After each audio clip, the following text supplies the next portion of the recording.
দর্শক, গাজীপুরে আলোড়ন সৃষ্টিকারী একটি ঘটনা। হিন্দু একটি ছেলে মুসলমান একটি মেয়েকে ধর্ষণ করেছে, এমন একটি পোস্ট সামাজিক যোগাযোগ মাধ্যমে ছড়িয়ে পড়ে।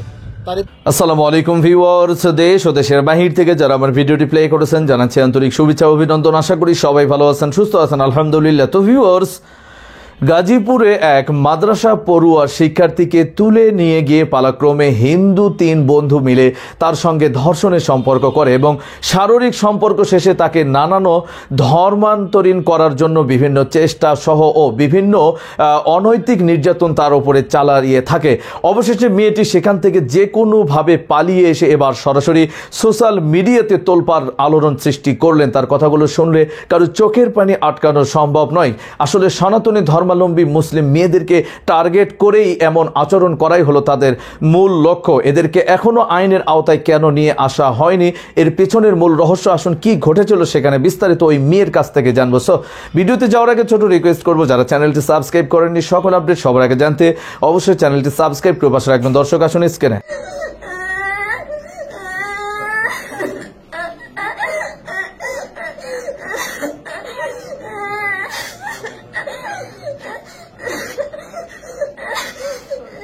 ছামু, তুমি কেঁদো না, তুমি একেবারে ছোট মানুষ।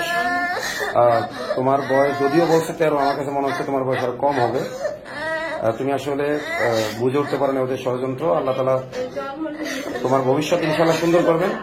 তুমি আবার পড়াশোনা করবা, তুমি সুস্থ হও।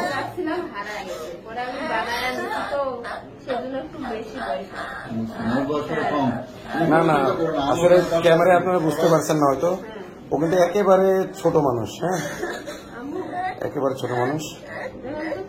আসলে আমরা যেটুকু পাইলাম ওর জবানবন্দিতে, ওর আম্মুর জবানবন্দিতে ওকে কালো জাদু করা হয়েছিল। চকলেট, মিষ্টি জাতীয় জিনিস, চকলেট ইত্যাদির মাধ্যমে কালো জাদু করে ওকে এটা করা হয়েছে। আম্মু ঠিক আছে, ঠিক আছে, তুমি কাঁদো না আম্মু।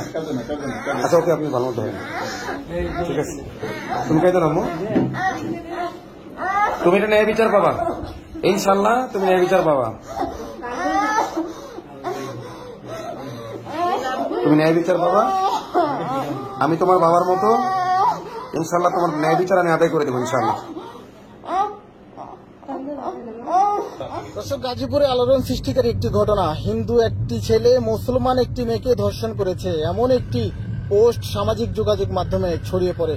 তারই প্রেক্ষিতে কিন্তু আমরা দেখেছি আমাদের কালিয়াকৈরে আলেম ওলামা যারা রয়েছেন তারা ক্ষিপ্ত হয়েছিলেন। তারা নানাভাবে প্রশাসনকে চাপ সৃষ্টি করেছিলেন দ্রুত সময়ের মাঝে এই হিন্দু ছেলেটিকে এবং তার সহযোগীদের গ্রেফতারের জন্য তারা নানাভাবে চেষ্টা চালিয়েছেন।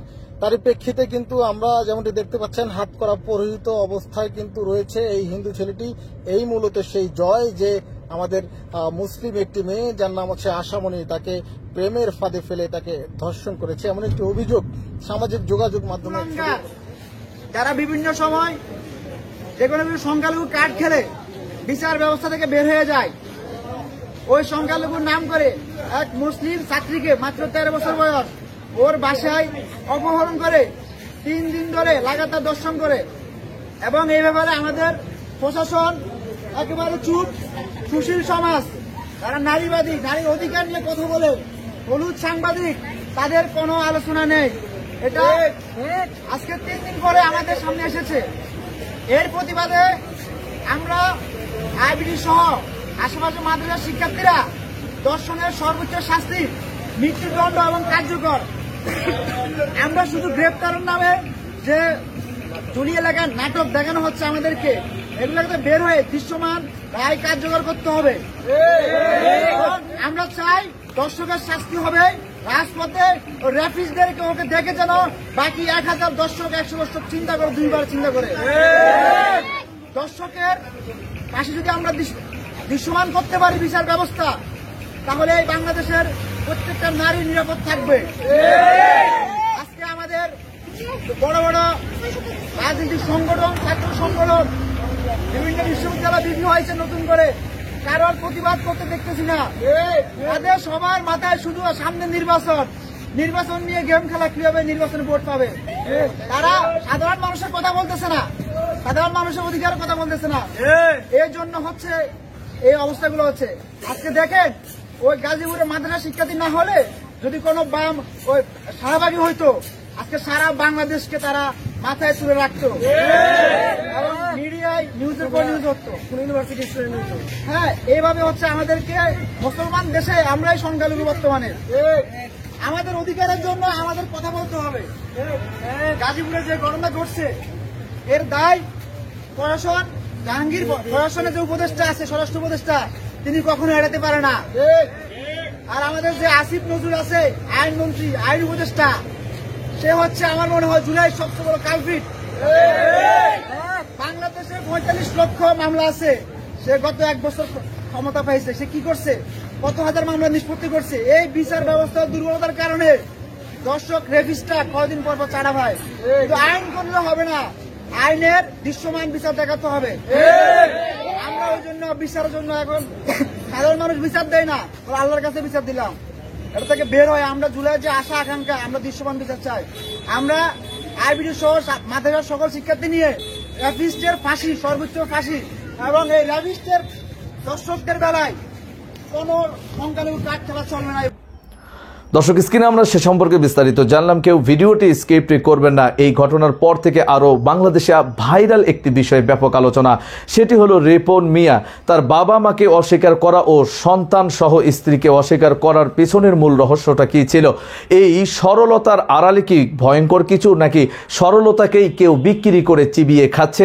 বিস্তারিত জানবো রিপোর্টে। মানে আপনি আপনার বাবা মার খোঁজ খবর নিচ্ছেন না, এটা সত্য? কষ্ট করে মানুষ করছি, পরিচয় দিতে না, আমরা গরিব, পরিচয় দিলে যদি মান সম্মান না থাকে। খুব সহজে আপনার পায়া লাইলে ডিমান্ড কম। তার মানে আপনি আপনার ডিমান্ড বাড়ানোর জন্য এটা করছেন? বরং পোষণ কোষ খবর নেন না, বিয়ে করি না রে ভাই, সহজ কথা আপনি বুঝেন না কেন? এইটাই বাস্তব। I love you. ভিন্ন একটি অনুসন্ধানী প্রতিবেদন তৈরি করতে রবিবার ঢাকা থেকে নেত্রকোনায় যায় এটিএন নিউজ টিম। কয়েকটি উপজেলা ঘুরে প্রতিবেদনের প্রয়োজনে সোমবার সকালে আমিরুল নামের এক ব্যক্তির খোঁজে বিশুরা গ্রামে যায় এটিএন নিউজ। কাকতালীয়ভাবে রিপন মিয়ার মায়ের কাছ থেকেই আমিরুলের বাড়ির ঠিকানা জানতে চাওয়া হয়। এরপর রিপন মিয়ার মা নিজে থেকেই তার ছেলের পরিচয় দেন। আচ্ছা, আমিরুলের বাড়ি কোনটা? ও হেডিয়া রিপন ভিডিও তো ওই মিস্ত্রি কাম করে। ওই যে রিপন ভিডিও। আমিরুলের বড় ভাইয়ের সাক্ষাৎকার শেষে রিপনের মা নিজেই এটিএন নিউজ টিমকে নিয়ে যান তার বাড়িতে। এরপর রিপনের মা অভিযোগ করেন, রাতারাতি জনপ্রিয়তা পেয়ে এখন গরিব বাবা মায়ের পরিচয় দিতেও নাকি লজ্জা পায় রিপন। পুরনো ভাঙা বাড়ি ছেড়ে আলাদা পাকা বাড়ি নির্মাণ করে স্ত্রী সন্তান নিয়ে থাকে সে, দেন না ভরণ পোষণ। অনেক কষ্ট লাগে, মনে খুব কষ্ট করে মানুষ করছি, কিন্তু এখন পরিচয় দিতে না, আমরা গরিব, পরিচয় দিলে যদি মান সম্মান না থাকে। ও বাড়ি করছেন, অন্যরা বিল্ডিং করছেন, বিয়ে আমরা করাইছি। বাচ্চা কয়জন? বাচ্চা এক ছেলে এক মেয়ে। আয়ম বিমান। এই বন্ধুরা, আমি নেপাল আইছি। রিপন মিয়া দেশে বিদেশে ঘুরে ভিডিও বানায়, 5 স্টার মানের হোটেলে গিয়ে রাত কাটায়, দামি দামি বাহারি খাবার খেয়ে ফেসবুকে ছবি আপলোড করে সে। অথচ অন্যের বাড়িতে কাজ করে ছেলেকে লালন পালন করার পরেও বাবা মায়ের খোঁজ নেন না রিপন। মনে চাপা কষ্ট নিয়ে ছেলের জন্য দোয়া করেন মা, যেন সে আরো বড় হয়। দেহে না বাঙ্গারুঙ্গা ঘর, আমরা আল্লাহ যে বাইরে রাখছে এই বেশি, তখন তার কাছে গিয়ে খুঁজে আনানোর দরকার কি? সে যখন বড় হয়েছে আরো বড় দোয়া করি আমরা করে। ওর বাপের ফেটছিরা কাজ করতে পারে নাই, এই দুজনে মিলিয়ে দিলে এডিরে বড় সড়ো করছি। রিপনের বাবা জানান, প্রথমে তার সহযোগিতায় ভিডিও বানাতো রিপন, পরে তাকে বাদ দিয়ে অন্য কারো সাথে ভিডিও বানানোর আক্ষেপে এখন ছেলের ভিডিও দেখেন না তিনি। আপনাদের খোঁজ খবর নেয়? পুরো কোষ খবর না, বরং পোষণ কোষ খবর নেন না, এমনি কোষ খবর নেই। আপনার ছেলের কয়েকটা বিখ্যাত ডায়লগ আছে, সেগুলো কি আপনি বলতে পারেন? না, ওইগুলো বলতে পারি না। আই এম রিপন ভিডিও, এইটা বলতে পারি না। ওহন আর ওর কাছে দেই যায় না। কেন? না, আমার ওই কৈতকটি আমার দাম নাই, ও শিক্ষা নেয় না। ডিজাইন, এলিগেন্স, বিউটি, সেরা পণ্য সবার জন্য জেভিকো। এরপর রিপনের বাবা মায়ের নির্দেশে তার চাচাতো বোন জামাই এটিএন নিউজ টিমকে রিপনের নতুন বাড়িতে নিয়ে যায়। সেখানে গিয়ে দেখা যায় পাকা বাড়ি নির্মাণ করছে রিপন, তবে বাসায় পাওয়া যায়নি তাকে। বাড়ির সামনে চায়ের দোকানে গিয়ে পাওয়া যায় রিপন মিয়াকে। তার সাথে কথা বলতে চাইলে প্রথমে তার ম্যানেজারের সাথে কথা বলতে বলেন তিনি। খুব সহজে কারো সাথে কথা বললে মূল্য কমে যায় বলেও দাবি তার। একটা জিনিস আপনার ধরেন, একটা মিষ্টি আপনি খাইতে মন চাইছে, এটা খুব সহজে আপনার পায়া লাইলে এটা ডিমান্ড কম। আপনি পায়া লাইছেন তো আর দরকার কি? তার মানে আপনি আপনার ডিমান্ড বাড়ানোর জন্য এটা করছেন? আমি ইন্টারভিউ দিই না কোন জায়গায়। এরপর তার পরিবারের কথা জানতে চাইলে মিথ্যা তথ্য দেন রিপন। স্ত্রী ও 2 সন্তান থাকার পরেও রিপন বলেন এখনো বিয়ে করেননি তিনি। স্ত্রী দাবি করা নারী তার বড় ভাইয়ের বউ। পরিবারের খোঁজ খবর রাখেন? হ্যাঁ অবশ্যই, আমার পরিবার আগে, তারপর পরিবারে কে কে আছে? আব্বু আম্মু মা বাবা ভাই বোন, আমরা 3 ভাই 2 বোন। না বউ বাচ্চা নাই, আমি বিয়ে করি নাই। ঘরে আমি যার সাথে কথা বলে আসলাম সে কে? এটা ভাবেই লাগে আমার, বিয়ে করি নাই রে ভাই। সহজ কথা আপনি বুঝেন না কেন? আপনার স্ত্রী দাবি। দর্শক স্ক্রিনে আমরা সে সম্পর্কে বিস্তারিত জানলাম। সো ভিডিও এই পর্যন্ত ভালো লাগলে লাইক অ্যান্ড কমেন্ট করবেন। দেশের সকল আপডেট সবার আগে জানতে অবশ্যই চ্যানেলটি সাবস্ক্রাইব করে পাশে রাখবেন। দেখা হবে পরবর্তী ভিডিওতে ইনশাআল্লাহ। আসসালামু আলাইকুম ওয়া রাহমাতুল্লাহ।